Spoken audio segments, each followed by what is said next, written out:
Hello, हाँ जी, नमस्कार दोस्तों। तो आज के वीडियो में डिस्कस करेंगे कि RRB technician grade first and grade third की जो वैकेंसी आई हुई थी, जब वैकेंसी आई हुई थी उस समय पोस्ट था आपका 9144 पोस्ट पे आपकी का फॉर्म अप्लाई किया गया था। अब उस पोस्ट को इंक्रीज करके किया गया 14258 पोस्ट कर दिया गया है। आपका जो वैकेंसी इंक्रीज हुआ है 5154 पोस्ट पे वैकेंसी इंक्रीज हुआ है। तो जितने भी नए स्टूडेंट हैं वो उनका डाउट ये है कि क्या वो टोटल पोस्ट फॉर्म अप्लाई कर सकते हैं 14258 पोस्ट पे, क्या वो फॉर्म अप्लाई कर सकते हैं, या जो वैकेंसी आपकी इंक्रीज हुआ है 5154 पोस्ट इंक्रीज हुआ है, क्या वो उसी पे अप्लाई करेंगे। तो जो उनका ये जेन्युइन डाउट था उस डाउट को भी हम इस वीडियो में क्लियर करेंगे। और दूसरा डाउट ये है कि जो पुराने स्टूडेंट हैं, जब अप्रैल में फॉर्म आया हुआ था तो उस समय क्या उनके पास आईटीआई की डिग्री नहीं थी। जस्ट अभी आपका आईटीआई का रिजल्ट आया हुआ है तो उनके पास आईटीआई डिग्री है। तो क्या वो अपने एजुकेशन क्वालिफिकेशन में चेंजिंग कर सकते हैं कि नहीं कर सकते हैं, और क्या वो फिर से मतलब जो नया पोस्ट आया हुआ है 5154 पोस्ट आया हुआ है, क्या वो उस पर अप्लाई करेंगे नहीं करेंगे। तो हर एक पॉइंट को हम लोग डिस्कस करेंगे स्टेप बाय स्टेप। तो पहला पॉइंट आप लोग का ये है कि जो आपका वैकेंसी आया हुआ था टोटल पोस्ट कितना था। टोटल पोस्ट भाई आपका था, देखिए टोटल पोस्ट जो आपका टोटल पोस्ट था वो कितना था 9144 पोस्ट पे आपकी वैकेंसी आई हुई थी। ठीक है, इस वैकेंसी को इंक्रीज करके कितना कर दिया गया 14258 कर दिया गया। ठीक है, कितना इंक्रीज हुआ है 5154 पोस्ट आपका अप्रॉक्स इंक्रीज हुआ है, 5154 पोस्ट आपका इंक्रीज हुआ है। और इसमें मैं एक चीज क्लियर कर देना चाहता हूं, वो आपका क्या है। पहला पॉइंट आपका ये है कि टेक्नीशियन, जो टेक्नीशियन मैं यहां पे लिख देता हूं, technician grade first, technician grade first जिसका क्वालिफिकेशन था डिप्लोमा बीटेक, और बीटेक के बाद से क्या था बीएससी। ठीक है ना, बीएससी। ये किस कैटेगरी में आता है, ये आपके फर्स्ट कैटेगरी में आता है, technician grade first diploma BTech BSc. अगर आप न्यू स्टूडेंट हैं, अगर आप पुराने स्टूडेंट हैं, तो टेक्नीशियन ग्रेड फर्स्ट में किसी प्रकार की कोई चेंजिंग नहीं कर सकते हैं, ये कैटेगरी फर्स्ट में आता है। जब आपकी वैकेंसी आई हुई थी उस समय वैकेंसी था 18 कैटेगरी में, 18 कैटेगरी में वैकेंसी था। 5154 पोस्ट जब इंक्रीज हुआ है तो ये 22 कैटेगरी में आपकी वैकेंसी और आई हुई है। तो टोटल वैकेंसी कितना हो गया, टोटल आपका 40 कैटेगरी में आपकी वैकेंसी आई हुई है, 14258 पोस्ट है। अब यहाँ पे इसको दो पार्ट में डिवाइड किया जाएगा। पार्ट फर्स्ट आपका ये है कि ओल्ड स्टूडेंट, जितने आपके पुराने स्टूडेंट हैं उनके लिए क्या टर्म एंड कंडीशन है, और जो नए स्टूडेंट हैं उनके लिए क्या टर्म एंड कंडीशन है, हम लोग हर एक चीज समझेंगे। ठीक है ना, जो आपके पुराने स्टूडेंट हैं उनके लिए क्या टर्म एंड कंडीशन है, जो आपके नए स्टूडेंट है उसको उनके लिए क्या टर्म एंड कंडीशन है, उस चीज को हम लोग समझेंगे बहुत अच्छे से। ओल्ड स्टूडेंट, ठीक है ना, ओल्ड स्टूडेंट पहले हम लोग ओल्ड स्टूडेंट का बात कर लेंगे, फिर न्यू स्टूडेंट जो होगा उसको बात करेंगे। तो पहला पॉइंट आपका ये है, फर्स्ट पॉइंट नंबर फर्स्ट आपका ये है कि अगर आप टेक्नीशियन ग्रेड थर्ड का फॉर्म अप्लाई किए हैं और कैटेगरी आपका 2 से 18 के बीच में है, तो आपको पहले 2 से 18 के बीच में है और आपका फॉर्म कंप्लीट है, सबमिट हो चुका है, तो आपको अब एक्स्ट्रा चार्ज कोई नहीं देना पड़ेगा, एक्स्ट्रा चार्ज नहीं देना पड़ेगा। और आप अपने एजुकेशन क्वालिफिकेशन को चेंज कर सकते हैं। पहले अगर आप आईटीआई नहीं किए थे, अब आप आईटीआई के, तो आईटीआई का आप डिग्री लगा सकते हैं, कोई दिक्कत नहीं है। ठीक है ना, तो इस चीज़ को ध्यान दीजिएगा कि अगर आपका फॉर्म सक्सेसफुली सबमिट हो चुका है तो आप क्या है, जब फॉर्म सक्सेसफुली सबमिट हो चुका है तो आपका यूजर आईडी और पासवर्ड के थ्रू लॉगिन करिएगा, और लॉगिन करने के बाद से आप अपना एजुकेशन क्वालिफिकेशन चेंज कर सकते हैं। और साथ ही साथ जो 2 से 40 के बीच में, 2 और 40 के बीच में जो आपकी कैटेगरी है, सब कैटेगरी में फॉर्म अप्लाई कर सकते हैं। आपको एक्स्ट्रा चार्ज 1 रुपया नहीं देना होगा। मैं फिर से पॉइंट रिपीट करता हूं कि अगर आपका फॉर्म सक्सेसफुली सबमिट हुआ है टेक्नीशियन ग्रेड थर्ड का, अगर फॉर्म सक्सेसफुली सबमिट हुआ है टेक्नीशियन ग्रेड थर्ड का, तो उसमें आप हर एक चीज चेंज कर सकते हैं, अपना एजुकेशन क्वालिफिकेशन चेंज कर सकते हैं, फोटो चेंज कर सकते हैं, साइन चेंज कर सकते हैं, और अपना जोन चेंज कर सकते हैं। और साथ ही साथ जो आपका पोस्ट 22 कैटेगरी में इंक्रीज हुआ है, 22 कैटेगरी में जो आपका फॉर्म इंक्रीज हुआ है, आप टोटल 2 से 22 के बीच में अपना फॉर्म अप्लाई कर सकते हैं। आपको एक्स्ट्रा किसी प्रकार का कोई चार्ज नहीं देना पड़ेगा। अपना फोटो भी चेंज करेंगे, अपना साइन भी चेंज करेंगे, अपना जोन भी चेंज करेंगे, अपना एजुकेशन क्वालिफिकेशन भी चेंज करेंगे, किसी प्रकार कोई एक्स्ट्रा चार्ज आपको नहीं देना पड़ेगा। ये चीज आप लोग ध्यान दीजिएगा।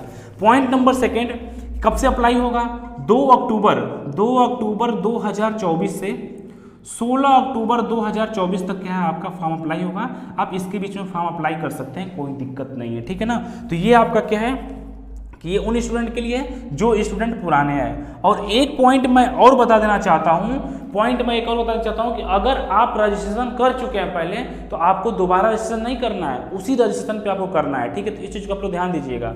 तो ये ओल्ड स्टूडेंट का जो डाउट था वो क्लियर हो गया। अब हम लोग आते हैं यहाँ पे न्यू स्टूडेंट के लिए। देखिए न्यू स्टूडेंट का जो जेन्युइन डाउट था कि क्या 5154 पोस्ट पे ही फॉर्म अप्लाई करेंगे, नहीं। जितने भी नए स्टूडेंट होंगे वो सिर्फ टेक्नीशियन ग्रेड फर्स्ट डिप्लोमा और बीटेक बीएससी जो क्वालिफिकेशन था, जो कैटेगरी फर्स्ट में आता है, उसको छोड़ के न्यू स्टूडेंट जितने भी न्यू स्टूडेंट रहेंगे वो क्या है, टेक्नीशियन ग्रेड फर्स्ट का छोड़ के, डिप्लोमा बीटेक बीएससी जो कॉलेज छोड़ के आप technician grade third, technician grade third जिसमें कैटेगरी आपका है 2 से 40 के बीच में आप अप्लाई कर सकते हैं, किसी प्रकार की कोई दिक्कत नहीं है।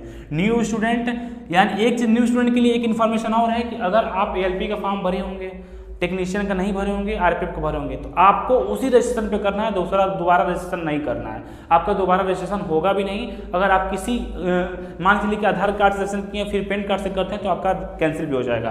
तो ये ध्यान दीजिएगा कि जितने भी नए स्टूडेंट हैं, अगर आप पहले से रजिस्ट्रेशन किए हुए हैं, टेक्नीशियन का फॉर्म नहीं डाले हैं, तो क्या है, फिर से अप्लाई कर सकते हैं। कैटेगरी 2 से 40 के बीच में आप अप्लाई कर सकते हैं टेक्नीशियन ग्रेड थर्ड सिग्नल में, ठीक है। तो ये चीज़ यहाँ से क्लियर हो गया।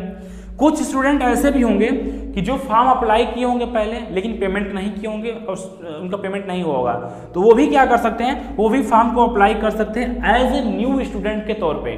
न्यू स्टूडेंट के तौर पे फॉर्म अप्लाई कर सकते हैं, उनको किसी प्रकार की कोई दिक्कत नहीं होगी।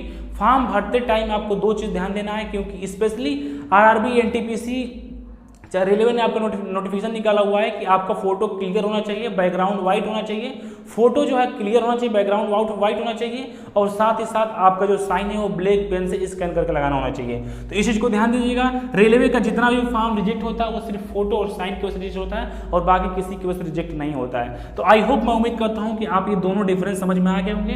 जितने पुराने स्टूडेंट हैं, अगर आप ITI नहीं किए हैं तो आप ITI अगर आप पास होंगे तो आप क्वालिफिकेशन को चेंज कर सकते हैं, जोन चेंज कर सकते हैं, प्रेफरेंस चेंज कर सकते हैं, साथ ही साथ कैटेगरी 2 से 40 के बीच में फॉर्म अप्लाई कर सकते हैं। आपसे एक्स्ट्रा किसी प्रकार का कोई चार्ज नहीं लिया जाएगा। जो पुराने स्टूडेंट हैं वो टोटल पोस्ट फॉर्म अप्लाई करेंगे, टेक्नीशियन ग्रेड थर्ड 2 से 40 कैटेगरी 2 से 40 में अप्लाई करेंगे, और बाकी फोटो साइन को आप अपने अकॉर्डिंग देख लीजिएगा। नेक्स्ट है कि अगर आप न्यू स्टूडेंट हैं चाहे ओल्ड स्टूडेंट हैं, आपके लिए technician grade signal first diploma BTech BSc जो क्वालिफिकेशन है उसमें आप अप्लाई नहीं कर सकते हैं। अब हम लोग आते हैं अपने लास्ट पॉइंट पे। मेरा लास्ट पॉइंट क्या है, मॉडिफिकेशन जो कि आपका मॉडिफिकेशन है। मॉडिफिकेशन को हम लोग देखते हैं कि मॉडिफिकेशन का क्या कंडीशन है। देखिए मॉडिफिकेशन का कंडीशन यहाँ पे यही है, एक छोटा सा कंडीशन है उसको हम बता देते हैं आपको कि अगर आप फॉर्म अप्लाई कर रहे हैं, ठीक है, अगर आप फॉर्म अप्लाई कर रहे हैं, अगर आपके फॉर्म में किसी प्रकार की कोई गलती हो जाती है तो आप उसको करेक्शन कर सकते हैं। बट करेक्शन चार्ज कितना लगता है, 250 रुपये करेक्शन चार्ज लगता है, ठीक है ना। 250 रुपये आपको करेक्शन चार्ज देना पड़ेगा। अब देखिए जो पुराने स्टूडेंट हैं उनके लिए मैं बता देना चाहता हूं, जो नए स्टूडेंट हैं वो करेक्शन में हर एक चीज चेंज कर सकते हैं, बस बेसिक डिटेल छोड़ के। बेसिक डिटेल आपका करेक्शन में नहीं चेंज होता है, बाकी आप करेक्शन में हर एक चेंज कर सकते हैं। न्यू स्टूडेंट के लिए मैं बता रहा हूं, लेकिन जो पुराने स्टूडेंट हैं इनके लिए सब कुछ चेंजिंग नहीं होगा। एजुकेशन क्वालिफिकेशन में कुछ ज़्यादा चेंजिंग नहीं होगा, और उसके बाद से क्या है, अगर आप जोन सेलेक्ट किए हैं तो जोन चेंजिंग नहीं होगा, बस पोस्ट प्रेफरेंस आप चेंज कर सकते हैं और फोटो साइन को चेंज कर सकते हैं। इतना आपको करेक्शन टाइम चांस दिया जाएगा, और साथ ही साथ आपसे एक्स्ट्रा चार्ज 250 रुपये लिया जाएगा। जो न्यू स्टूडेंट हैं बेसिक डिटेल छोड़ के आप सब कुछ करेक्शन कर सकते हैं। और करेक्शन का डेट कब से है, करेक्शन का डेट जो है आपका 17 से 21 के बीच में है। 17/10/2024 से आपका कब तक है, 21/10/2024 तक के है, आप करेक्शन कर सकते हैं, कोई इशू नहीं है, ठीक है ना। तो मैं एक बार फिर से इस पॉइंट को रिपीट कर देना चाहता हूं। पॉइंट फर्स्ट कि टोटल पोस्ट कितना हो गया आपका, 14,258 हो गया है। टेक्नीशियन ग्रेड सिग्नल फर्स्ट जिसका क्वालिफिकेशन डिप्लोमा बीटेक बीएससी है, इसको छोड़ के आप कैटेगरी फर्स्ट में आता है, इसको छोड़ के आप हर एक कैटेगरी में अप्लाई कर सकते हैं। जो भी आपका फॉर्म अप्लाई होगा वो टेक्नीशियन सिग्नल थर्ड में अप्लाई होगा, टेक्नीशियन सिग्नल ग्रेड थर्ड में अप्लाई होगा, और उसमें कैटेगरी 2 से 40। पहले पोस्ट था आपका 18 कैटेगरी में, अब 22 कैटेगरी है, टोटल 40 कैटेगरी में आपका 14,258 पोस्ट पे फॉर्म अप्लाई किया जा रहा है। ओल्ड स्टूडेंट जितने भी हैं वो आप अपने पुराने आईडी पासवर्ड को लॉगिन करेंगे, आपको हर एक फैसिलिटी दी जाएगी। आप टोटल 2 से 40 कैटेगरी के बीच में अप्लाई कर सकते हैं, अपने क्वालिफिकेशन को चेंज कर सकते हैं, और अपने फोटो साइन जोन को भी चेंज कर सकते हैं। न्यू स्टूडेंट क्या है, new student technician grade third category 2 से 40 के बीच में अप्लाई कर सकते हैं और आप एज ए न्यू स्टूडेंट की तरह फॉर्म अप्लाई करेंगे, आपको किसी प्रकार की कोई प्रॉब्लम नहीं होगी। कुछ स्टूडेंट ऐसे भी होंगे जो पहले फॉर्म कंप्लीट कर चुके हैं, पेमेंट नहीं कर पा रहे होंगे किसी रीजन की वजह से, तो वो भी एज ए न्यू स्टूडेंट के तौर पे फॉर्म अप्लाई करेंगे। ठीक है, इतना क्लियर हो गया। मॉडिफिकेशन में थोड़ा सा चेंजिंग है कि आप न्यू स्टूडेंट आप हर एक चीज़ चेंज कर सकते हैं, बट क्या है आपका बेसिक डिटेल छोड़ के, और जो पुराने स्टूडेंट हैं उनको स्पेशल कुछ चेंज किया जाएगा, जैसे कि आप पोस्ट प्रेफरेंस चेंज कर सकते हैं, जोन नहीं चेंज कर सकते हैं। क्वालिफिकेशन में लिमिटेड चीज चेंज कराया जाएगा आपसे, और बाकी क्या है आपका फोटो साइन चेंज कर सकते हैं। तो कोशिश यही करिएगा कि जब भी आप फॉर्म भरिएगा तो कम से कम गलती हो। अगर आपको किसी प्रकार की कोई डाउट हो, कोई प्रॉब्लम हो, तो आप क्या करिएगा, फॉर्म को सबमिट करने से पहले एक बार कॉन्टेक्ट कर लीजिएगा। इस वीडियो के डिस्क्रिप्शन में आपको टेलीग्राम चैनल मिल जाएगा, व्हाट्सएप नंबर मिल जाएगा, या कमेंट के माध्यम से आप पूछ सकते हैं। बाकी अगर किसी को किसी प्रकार की कोई इशू होता है तो आप कॉन्टेक्ट कर सकते हैं। मिलते हैं आप लोग को नेक्स्ट अपडेट में। धन्यवाद, जय हिंद।